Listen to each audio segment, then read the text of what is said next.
You found it. Your home for the best content on your favorite team, the Fighting Tigers of LSU. Do us a favor. Subscribe to the channel. Leave your comments below. And be sure to smash that like button.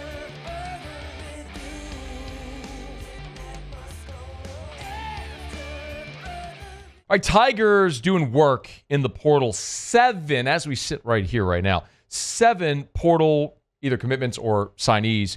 2 of them from Gainesville, which Keem Jackson, worst kept secret in the world, and then Jack Pyburn, the outside linebacker, the latest. Our buddy Brandon Olsen from Locked On Gators, good enough to join us for a couple of minutes to talk about the 2 newest Tigers. Brandon, we appreciate it, man. How are you? I'd be a lot better if my teammates moved in the portal. That might be nice. You know, maybe I'll ask you about what old Sunbelt Billy's got cooking down there in Gainesville. Let's start with the new Tigers, though. I want to start with Jakeem Jackson because that was sort of like the worst-kept secret. Here the narrative is super highly rated guy, was injured, so he didn't really get to materialize at Florida, but people are pretty excited about him. What do you know about Jackson after his 2 years there in Gainesville? I think that he's a great player, honestly. I know this year he only played in 2 games, got banged up, and that was the end of his season pretty much. But, I mean, the promise there is just insane. He was a very highly rated player coming out of high school, elite athlete. He was a blue-chip receiver until he moved to corner, and then he started taking next steps. So he's learning still how to play the position. Obviously, the relationship with Corey Raymond helps him out, but I think he's got potential to be tremendous. One of my favorite things about him was his confidence. We saw the Vanderbilt game in 2023. He got beat bad as a true freshman, came right back, and they went right back at him, and he came right back and answered the call in the red zone. It was a great possession for him. I think he's got potential to be a great corner in the SEC. Do you think, not knowing LSU's roster, obviously, is he a plug-and-play guy, or do you wonder a little bit about having not played so much? Like, would he have been a starter game 1 for the Gators in 2025? Likely. I would say likely. He was struggling a little bit with this change from Corey Raymond to Will Harris. A lot of guys changed their technique under Will Harris. Jakeem Jackson didn't so much. But again, he got hurt in game 2. So it's not like we have to see much of him this year, but I think that he would have been in 2025. You know, one of the maybe the more interesting conversations has been around Jack Pyburn because of, I guess, some of the narrative surrounding his transfer. So before we get to that, just first of all, tell me about Jack Pyburn in his 3 years at Florida. I am a firm believer that every defense needs a psycho. That's him. He's just, you're going to love him in press conferences. I mean, he had one this year. He's like, hey, you know what? Sometimes you're the hammer, sometimes you're the nail. I'm always going to be the hammer. Like everyone is always going to feel my pain more than I'm going to feel theirs. He's just a menace down there. Great run defender. Absolutely set the edge and really changed the defense. This Florida Gators run defense last year was horrendous. Jack Pyburn, of course, got hurt last season, tore his ACL against Arkansas. But he came back this year and was just a menace on rundown, specifically, not so much the pass rusher, of course, but tremendous run defender. And every defense needs a guy like that. And I definitely think that Florida's going to miss him next year, specifically in those situations. Obviously, things happened where he left, but I think that Jack Pyburn is just one hell of a run defender, tone setter defensively. Does he have any maybe pass rush ability buried down in there that just needs to materialize, or is he just strictly a run defender? I think he's strictly a run defender, personally. I think that there's a good reason he wasn't on the field on pass rushing downs and that he wasn't rushing the passer. But I think that people often overlook that. It's like you rotate so much on the defensive front. It's fine to have guys who fit that role. I don't think he's got much bend off the edge, and we really haven't seen much from him. If you look at the Florida State film, he had a nice little 2-hand swipe that got his first career full sack for him. But outside of that, there's been very little shown on tape that he's going to be rushing the passer. Okay. So the interesting part of this, which I alluded to, Brandon, is There was a report that Pyburn had certain demands. It was money, it was playing time, guaranteed starter, so on, staying on the field on third down, all that stuff. Well, Pyburn on his Instagram story posted a picture of looks like a private jet, and he has the caption, "I wanted to be the guaranteed starter when I'm already the starter. Makes sense, SMH." Okay, makes sense, Brandon, of this drama surrounding Pyburn and what you can tell us.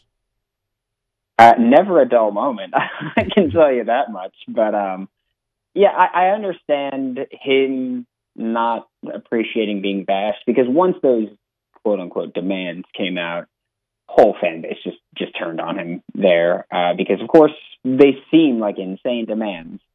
Yes, he was already the starter, but you're the starter this year doesn't mean that you would be guaranteed to be the starter next year. And so I think that's where there's kind of a miscommunication there. The money demands we heard as well. I'm a firm believer that a lot of the numbers ever reported are not super accurate when it comes to financials. And as for the pass rushing part, being on third downs, a pass rusher on third downs, I understand it. I do respect it. Florida lost Princely Umanmielen after the 2023 season for the same reason. And he was pretty open about it with me. He said, "Hey, I want to rush the passer. That's what Ole Miss told me I would do. And so that's why I'm going there." And I understand it from Jack Pyburn's perspective. Guys get paid to rush the passer. And if you're in coverage, you're not rushing the passer. However, I do think that this is a Florida Gators defense that they're going to drop their edge rushers in coverage. It's not a Jack Pyburn specific thing. TJ Searcy dropped in coverage more than Jack Pyburn did. It's a common thing with this defense, so it's going to happen. And I just can't, defensively, from a coaching standpoint, I can't see guaranteeing a guy, "Hey, you're not going to be dropping in coverage," just because that's an important part of the defensive scheme. So I feel like it might have just been one of those things where mutually the best decision is to part ways here. Do you think that had more to do with skill set or fit? Meaning maybe I'm asking the same question, Brandon, but maybe Pyburn's skill set didn't fit in the defense?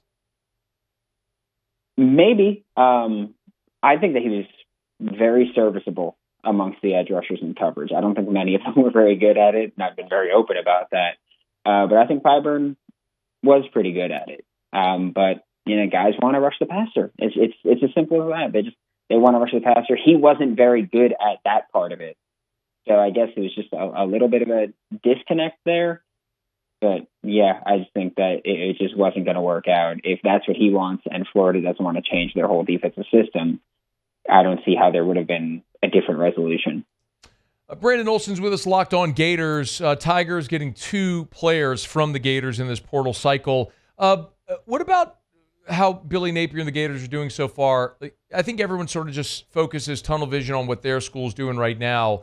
What have the rest of the defections been like so far as impact players lost for the Gators so far? Yeah, there haven't been many. Florida's done a much better job this year of retaining their talent than they did last year, where last year they lost Princely Umanmielen, they lost Trevor Etienne, they lost Chris McClellan. That didn't happen that much this year. Jakeem Jackson left, of course. Jack Pyburn, of course, left. But really, there weren't many players. We had starting right guard Damian George announced he was going to leave, and then he didn't.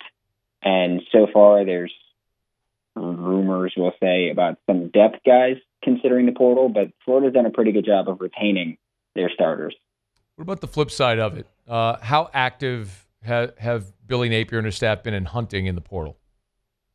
They've been communicating with a lot of guys. They've had quite a few in visits. They've only landed one commitment, and it was Tommy Doman, punter from Michigan. But outside of that, they haven't landed anybody. And unfortunately, right now, they just landed in Tampa. And so they can't host any visits this week, which I think does put them at a slight disadvantage with how things have been moving in the portal. They've got some visits set up for the day that they get back from Tampa. But right now, they've been way more passive than I would be. I would tell you that much. Florida against Tulane in the Gasparilla Bowl. You got a feel on that game? I feel like Florida has to win handedly. And it's not even to disrespect Tulane. I love Tulane, but it's just Florida has the overwhelming majority of their contributors in this game. And so I feel like that alone, with how they ended the season, they should win handedly, especially considering, Tulane lost quite a few guys to the portal. Man, when you and I talked before the LSU-Florida game, I don't know that I've ever talked to someone who's like just so despondent about the current state of things. After the way they finished, Brandon, you got to be at least thinking arrows pointing up with the Sunbelt, Billy, or no? I'm so torn. I'm so torn. I mean, I'm not embellishing here. I mean, I believe I could go back and look at our text messages, and you said something to the effect of like, I'm not positive about anything related to Florida ever again, or something like that. I'm still not super positive, even with how they ended, just because we've seen these hot stretches before, but we have never seen them put together a complete season. I mean, you look at 2023, and it's just the flip side. They started the season, the bad week 1 against Utah, but after that, they needed one win to get bowl eligible, and they ended on a 5-6 game losing streak. Yeah, they've just been so streaky, so consistently, and that's the annoying part. They're consistently inconsistent, and the way that things get handled sometimes just drive me up a wall. Austin Armstrong, co-DC, leaving to go be the defensive coordinator at Houston, so we're going to have more defensive coordinator turnover this year. I don't believe that Ron Roberts is going to be back, the other defensive coordinator. So Florida is going to be going through more defensive turnover, coaching staff turnover. It's just tough because it feels like there's never consistency, and that drives me nuts. And as much as I want to say, they ended the year great, they'll carry that over, they've never carried over the results of the previous season to the next one. So I want to be optimistic, I do, but I'm also ready to be hurt again.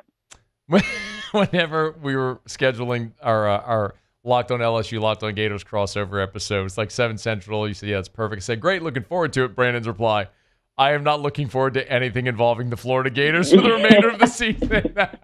Yeah, and little did you know. I know, my heart can't take it. My heart just can't take it anymore. These guys are going to kill me. Maybe it'll be 2 former Gators killing you next year when they play in Baton Rouge with Jakeem Jackson and Jack Pyburn joining up with LSU. Brandon, we appreciate it, man. Thanks for the time. Thank you so much. Hey, thanks so much for watching. Please leave your comments. I love to interact, and be sure to hit the red subscribe button below.